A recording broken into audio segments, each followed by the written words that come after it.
Away so long, you know. Okay, here we go. Yeah, 5, 4, 3, 2, 1.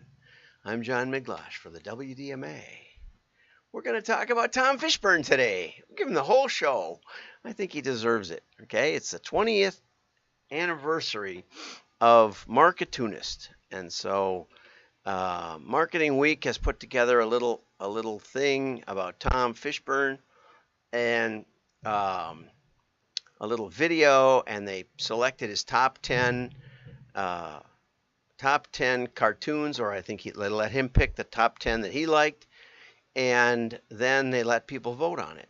And so let's watch a little bit of this and just a teaser. Here we go. I am the creator of Marketoonist. In October 2002, I first started drawing this weekly cartoon on the world of marketing, which means it's now been 20 years. To celebrate this 20-year anniversary, I've picked 20 cartoons from the archives, from product proliferation to the metaverse, and I'm going to walk through a little bit of the backstory on each one. Flanker Madness. This was from May 2003. There's a shopper in the grocery store looking at the aisle in front of him.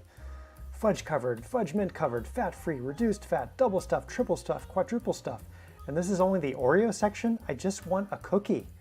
I drew this cartoon in the first year of Marketoonist. I was a newly minted associate marketing manager for a yogurt brand. I feel like much of what I've tried to do with this cartoon is highlight the consumer point of view as a way to poke fun at marketing myopia. Brand loyalty, May 2005. This cartoon takes place in a church, and there's a woman getting married to a brand. She's saying, "And I promise to be loyal, forsaking all other brands, unless your competitor is on deal, you're out of stock, or you're just not meeting my need states at the time." I drew this cartoon partly in response to Kevin Roberts' recently published Love Marks book, which trumpeted this idea of brands inspiring loyalty beyond reason. I thought there was something innately funny in that level of brand loyalty. This was 5 years before Byron Sharp famously picked apart Like some Apple. of those Love Mart assumptions in how brands grow. 5 Stages of Missing Plan. This was from June 2008. Cartoon has a bar chart with sales line trending downward. First stage is denial. I'm confident we'll make it all up by Q4.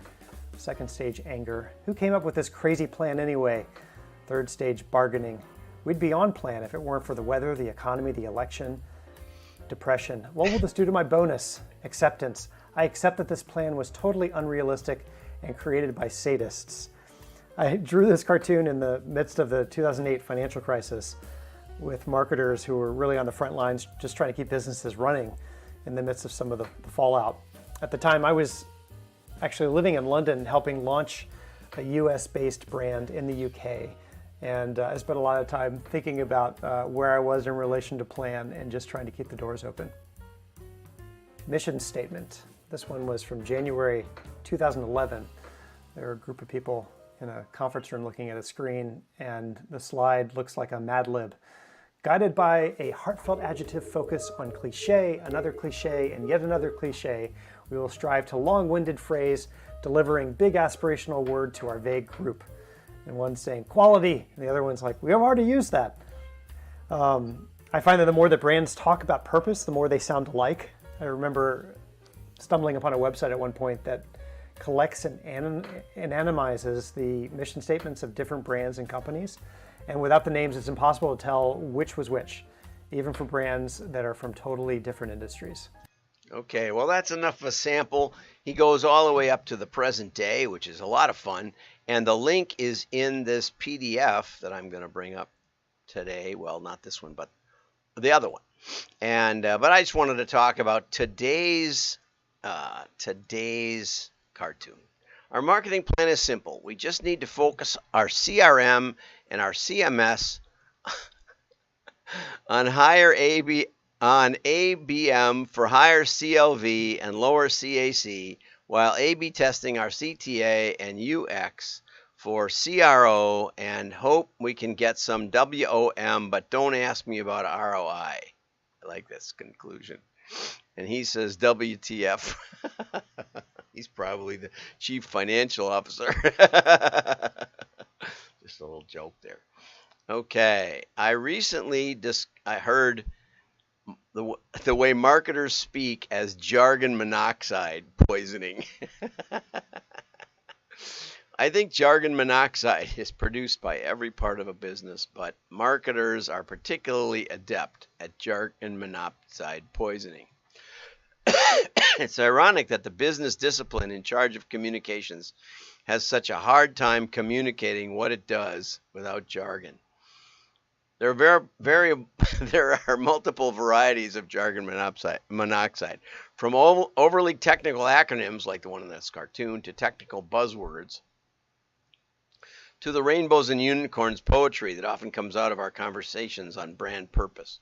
The first time I realized I was guilty of jargon monoxide poisoning happened as a marketer of yogurt brand visiting a manufacturing facility in a rural part of Michigan. After we took turns presenting parts of our marketing plan to different shifts coming straight out of production lines, much of the language we used regularly in the marketing ivory tower back at headquarters fell flat.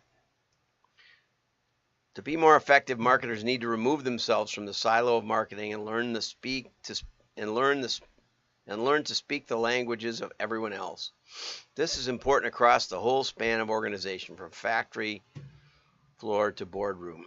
If a CFO wants to talk about return to shareholders and the CMO is talking about the number of followers, you've got a communications problem.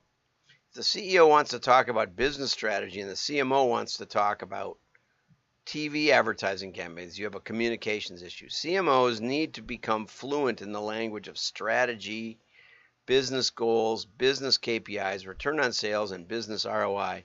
If they want to have influence, they should be able to exert in the C-suite. Absolutely. I've been saying that for years. And in fact, I have a webinar. Maybe I'll put the link in, but it's basically how to talk to the CFO. If your budget's getting cut, it's because you have no credibility. It's because you can't show the CFO how a dollar goes into marketing and out comes $2, $3, $4, $5, $10. Okay, $10 is about the return on ad spend you need to get a decent return on investment, believe it or not, right? By the time it's all boiled down, if you want to get a 300% return on investment, which is about what you need to keep a business really tapping along, you need to get about $10 return on ad spend. Nobody even shoots for that. Anyway, every brand onion, August 2021. Essence, all the brand's hubris in one word. Purpose, why that hubris is good for the world. Promise, how that hubris is good for consumers. Values, the same cliches used by everyone. Reasons to believe, a word salad of buzzwords no one understands. And that's what we all pitch. We just have to amplify digital, experiential, transformational, social influencer engagement if we want to do, what do we want to do again? Gesundheit, right? And here's the marketing dashboard that doesn't make a bit of sense. Okay, so Marketing Week took on the Marketoonist, the top Marketoonist, the job of finding the top Marketoonist cartoons of all time. Okay, Tom Fishburne's got over 900 cartoons in the past 200. That's 20 years, and the industry's favorite has been chosen. This particular show might need a little of this. We need to stay focused on marketing priorities and not get distracted by every shiny new, look, squirrel. Yeah, that is probably my favorite cartoon of Marketoonist, okay? It was voted the industry's favorite Marketoonist cartoon with a 23.5% of the vote. Not probably as high as it should be. We should be more united on this. And then the next one, the second place, was the brand I promise to be loyal, forsaking all other brands, which Tom talked about in the little video that we watched. Here's a link to the video. We'll link right out of the PDF if you go over to wdma.org. We've got some big things in the works that we're working on behind the scenes, which I'm not going to tell you about today. But we are going to have a jingle mingle in mid-December, and I'll be sending out emails, so watch your email box. As you know, I email voraciously at this time of year, which means like you'll be lucky to get one every 2 or 3 months. So don't be afraid of being on our email list, because there isn't much, I do my best to keep you informed. Also, join the WDMA.org LinkedIn group. And you'll probably, if you pay any attention to LinkedIn, we'll see an invitation there. I might also message you if you're one of our most loyal members and subscribers. Anyway, have a great day. Like and share. Hit share. And your friends will know you're smart. Bye-bye. Let's end on a good note here.